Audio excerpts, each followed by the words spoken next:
এটা হলো। এরপরে দেখো, এরপরে আমরা যাব, তাহলে আমরা লিখবো যে অতএব স্টিরাপ ব্যবধান।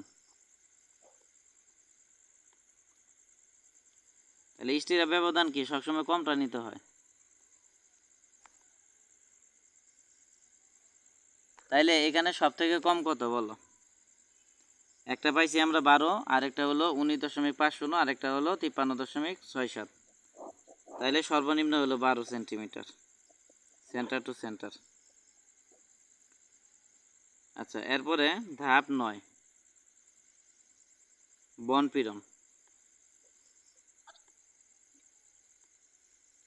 তাহলে বনপীড়নের সূত্র কি বলো? U is equal to B by summation of not JD. এটা হলো মূল সূত্র। এখন দেখো, বি এর মানটা আমরা 2 নম্বর ধাপে বের করছিলাম।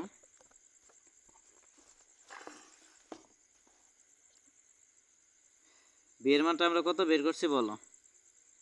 1164.2.4।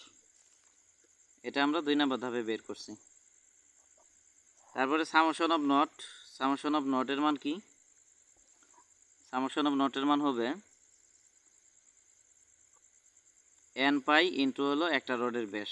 তোমরা ডাইরেক্ট মান লিখবা, পরীক্ষা এইভাবে লিখবা না। এখন এন হলো রডের সংখ্যা। আমরা 5 নম্বর ধাপে রডের সংখ্যা বের করছিলাম। রডের সংখ্যা বের করছিলাম 5টা। পাই দিলাম।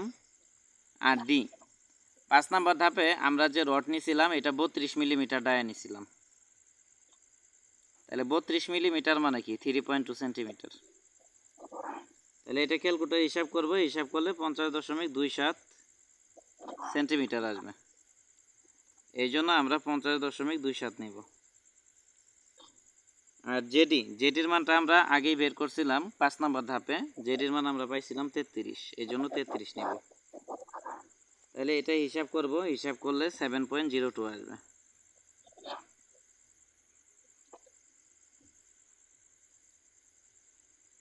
তাহলে এই পর্যন্ত বুঝাইতে পারছি কিনা?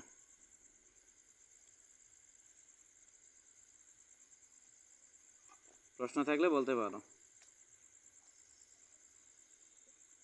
স্যার এখানে যে জে আর বি দিছে না, জে আর বি আমরা হচ্ছে যেটা আমার মান পাইছি যে বি মাইনাস টি বাই 2।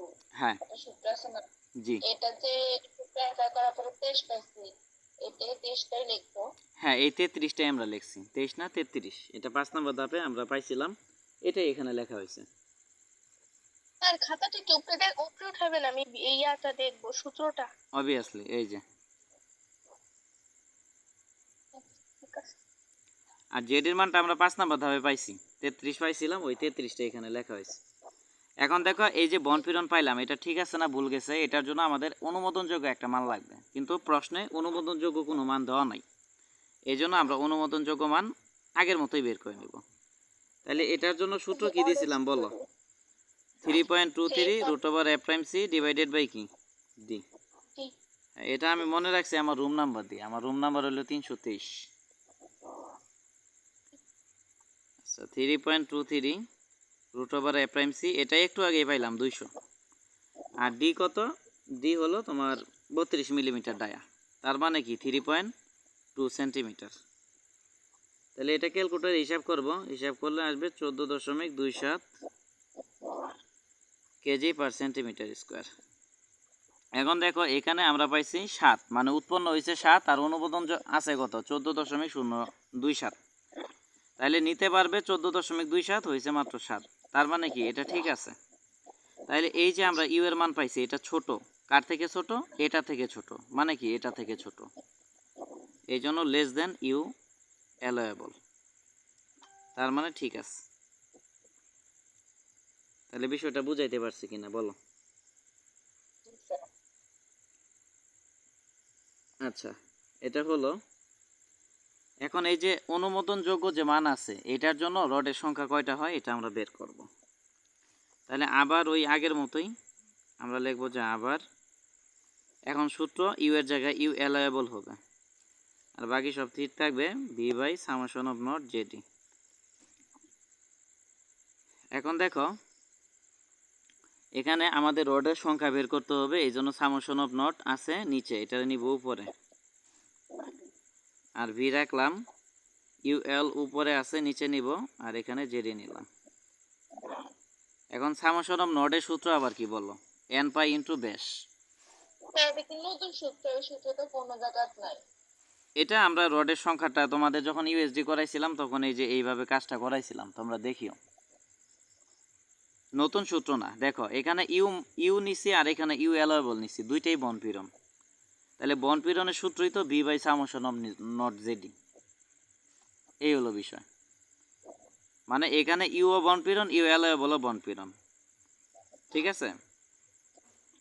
তাই বনপীড়নের সূত্রই হলো এটা, এই জন্য আমরা এটা লিখছি। বিষয়টা বুঝাইতে পারছি কিনা? আচ্ছা, তাহলে এখন দেখো আমাদের এখন রডের সংখ্যা বের করতে হবে, কোন কার জন্য? এই যে অ্যালায়েবলের জন্য বা অনুমোদনযোগ্য বনপীড়নের জন্য। এই জন্য আমরা এটা নিলাম, এটা নিচে আছে উপরে নিলাম, আর এটা উপরে আছে নিচে নিলাম। এখন summation of not, summation of নটের মান কি? এন পাই ইন্টু ব্যাস। তাইলে আমরা নিব এন পাই ইন্টু ব্যাস, ব্যাস কত? 3.2। আর এখানে ভি এর মান আমরা 2 নম্বর ধাপে পাইছিলাম 11.64 আর ইউ অ্যালায়েবল এটার মান পাইলাম 14.27। আর জেডির মান আমরা আগে পাইছি 33। হ্যাঁ বলো। আচ্ছা, এই যে ভি মান পাইছি ওই মানটা লিখছি। হ্যাঁ, আমরা ধাপ 2 এ ভি এর মান পাইছি ধাপ 6 তো এটা হলো ছোট হাতের বি, ছোট হাতের বি মানে শিয়ার পীড়ন, আর বড় হাতের বি মানে শিয়ার বল। এই যে এটা হলো বড় হাতের বি, তো এই বড় হাতের বির মানটা আমরা 2 নম্বর ধাপে পাইছিলাম, ঠিক আছে? এখন দেখো আমাদের এন এর মান বের করতে হবে, এন রাখলাম, আর এই যে পাই আর 3.2 এটার আছে উপরে, এটার নিচে পাস করে দেব।